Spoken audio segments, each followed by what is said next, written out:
ہیں دو، لیکن ان کی قربت کی وجہ سے، آپس میں محبت کی وجہ سے، آپس میں تعلقات کی وجہ سے، آپس میں محبت اور قربت کی وجہ سے اللہ تبارک و تعالیٰ نے ہما کا لفظ نہیں لایا، بلکہ ہو واحد کا جو ہے نا ضمیر واحد لایا۔ یہ بہت بڑی بات ہے۔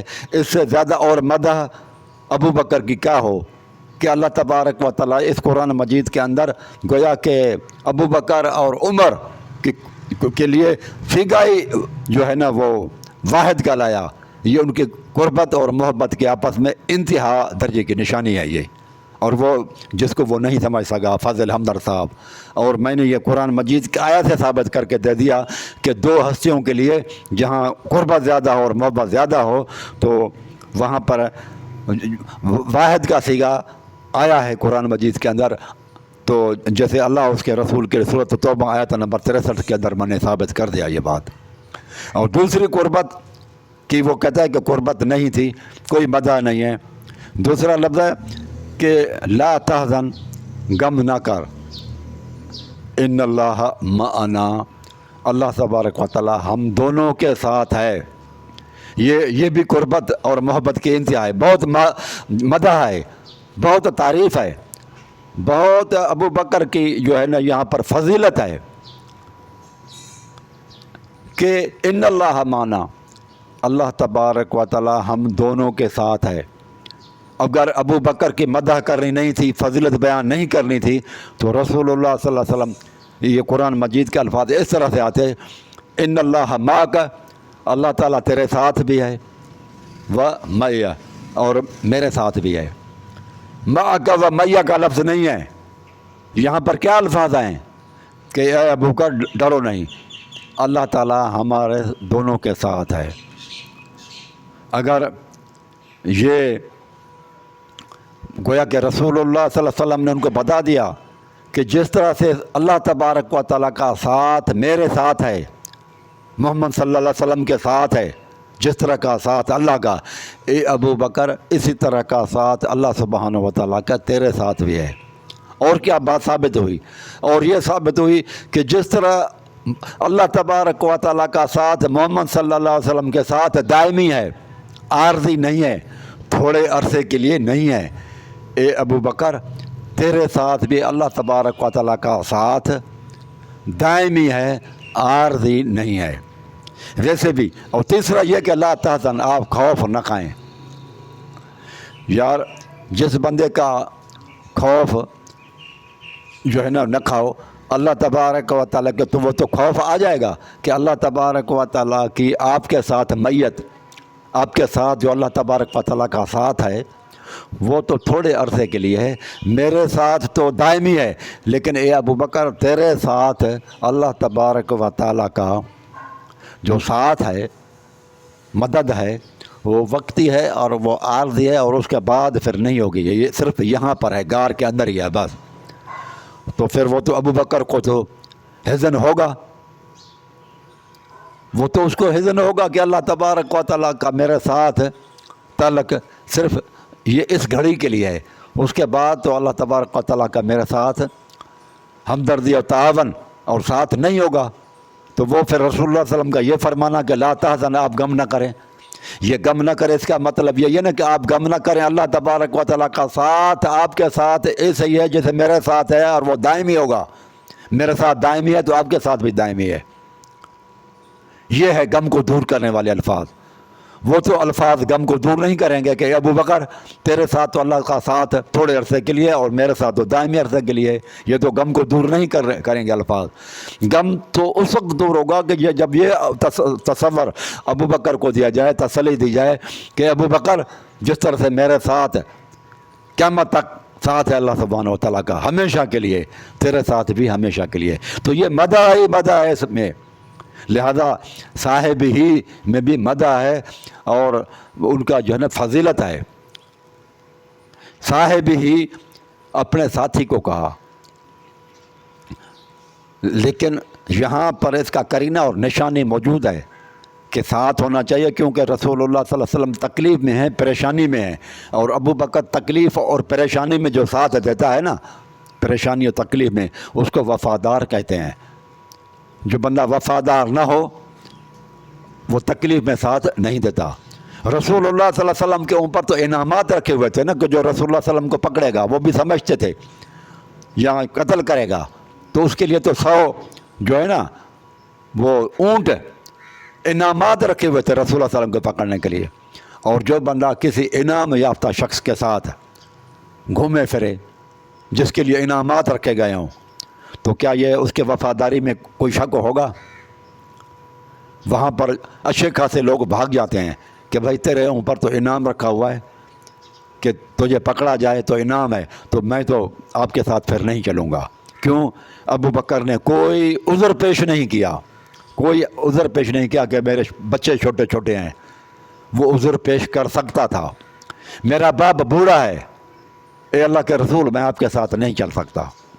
اور یہ بھی آپ دیکھ لیں، شاید کسی کو یہ ہو کہ رسول اللہ صلی اللہ علیہ وسلم کے ساتھ غار کے اندر، وہ اس میں بھی وہ شک میں تھا، اس میں بھی وہ شک کر رہا تھا فضل ہمدرد صاحب کہ غار کے اندر رسول اللہ صلی اللہ علیہ وسلم کے ساتھ، وہ کہتا ہے اگر مان لیا جائے کہ ابو بکر ہے، اگر مان لیا جائے یعنی کہ ابو بکر تھا، اس بارے میں بھی شک ہے اس کو، میں اس کا یہ شک کو دور کرنا چاہتا ہوں۔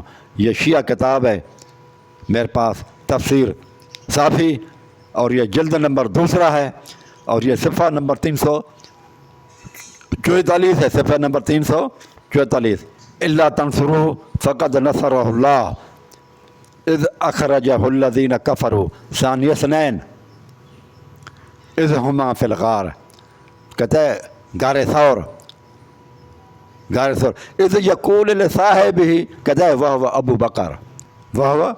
ابو بکر، یہ لکھا ہوا ہے کہ اذ قال لصاحبہ، جب اپنے صاحب کو کہا، ساتھی کو کہا، صحابی کو کہا، کہتا ہے کہ یہ جو غار میں تھا نا وہ ابو بکر تھا۔ اب تو دور ہو جانا چاہیے، یہ شیعہ کتب ہے بھائی، تیرے مذہب کی کتاب ہے، تفسیر صافی اور بھی کتابوں کے اندر ہے یہ لکھا ہوا، لیکن اب تو کلیئر ہونا چاہیے کہ آپ کی کتاب ہے جس میں لکھا ہوا ہے کہ ابو بکر ہے، اب شک کا ہے، سارے کتابوں کے اندر لکھا ہے۔ اگر آپ کہتے ہیں کہ ابو بکر نہیں تھا تو وہ ثابت کریں اور کون ہے جو رسول اللہ صلی اللہ علیہ وسلم کے ساتھ تھا۔ اور یہ عجیب معاملہ ہے کہ رسول اللہ صلی اللہ علیہ وسلم کو بھی وہ اول نہیں سمجھ رہا، ہر معاملے میں۔ یہ تو بہت بڑی گناہ گاری کی بات ہے کہ رسول اللہ کو آپ اول نمبر نہ دیں اور اب کسی اور کو جو ہے نا وہ نمبر دیں اور رسول کو ثانی بنائیں۔ رسول اللہ صلی اللہ علیہ وسلم تو ثانی کسی معاملے میں بھی نہیں ہے۔ اس کو اللہ تبارک و تعالیٰ نے کتنی بڑی غلطی کروائی کہ رسول اللہ صلی اللہ علیہ وسلم کو ثانی مان رہا ہے۔ نہیں ہے، ثانی اثنین اللہ کے رسول ہیں صلی اللہ علیہ وآلہ وسلم۔ تو اول کون ہے؟ اور وہ بیان نہیں کر رہا اس میں، یعنی کہ اللہ تبارک و تعالیٰ نے دونوں کے اوپر سکونت نازل کی، سکون نازل کیا، سکینہ نازل کی، جنت کی ہوا کو بھیجا، اور جس کو اوپر سکینہ نازل ہو جائے وہ پھر بعد میں گمراہ نہیں ہوتا، اللہ تعالیٰ اس کے بجا لیتا ہے، اللہ تعالیٰ پھر اس کی حفاظت کرتا ہے۔ اس طرح سے وہ کہتا ہے صاحب لفظ سے مراد صحابی نہیں ہوتا، دھوکہ نہ کھاؤ، ٹھیک ہے ہم نے مان لیا۔ اس طرح سے وہ کہتا ہے لفظ قرآن میں کافر کے لیے بھی استعمال ہوا ہے، یا صاحب یا سجن، اے میرے قید کے ساتھی ہو، تو وہاں پر لفظ موجود ہے نا کہ یا صاحب یا سجن، تو صاحب یا سجن قید کے ساتھی ہو، وہاں پر تو رسول اللہ صلی اللہ علیہ وسلم نے ان کو دین کا ساتھی بنایا ہوا ہے، اللہ تعالیٰ نے دین کا ساتھی، دکھ سکھ کا ساتھی بنایا ہوا ہے۔ جہاں تو صرف بتا دیا اس نے کہ یا صاحب یا سجن، ایک قید کے ساتھی، یوسف علیہ الصلوۃ والسلام نے اگر اس کو صاحب کہا تو بتا دیا کہ کس طرح کا یہ صاحب ہے، کہ قید میں میرا ساتھ ہے، دکھ سکھ کا ساتھی نہیں ہے۔ وہاں تو ابو بکر تو دکھ سکھ کا ساتھی ہے، تو اس کو کیسے آپ کہیں گے وہ اس کے اندر ایمان نہیں ہے؟ جو بندہ کافر ہو، جس کے اندر ایمان نہیں ہو، وہ رسول اللہ صلی اللہ علیہ وسلم کے ساتھ تکلیفیں کیوں اٹھائے گا؟ اور اپنے گھر بار، بچوں کو، بیٹیوں کو، ماں باپ جو بوڑھا ہے اس کو کیسے چھوڑے گا؟ یہ تو ایمان کی نشانی ہے نا۔ تو یہاں پر تو وہ موجود نہیں ہے کہ وہ ایمان کے حساب سے وہ صحابی تھا۔ پھر وہ کہتا ہے کہ مسلم شریف کے اندر حدیث ہے کہ فی اصحابی، یعنی میرے امتیوں کے اندر 12 منافقن، صحیح مسلم ہے کہ میرے اصحاب یعنی کہ میری قوم کے اندر، میرے امت کے اندر 12 جو ہے نا منافق ہیں۔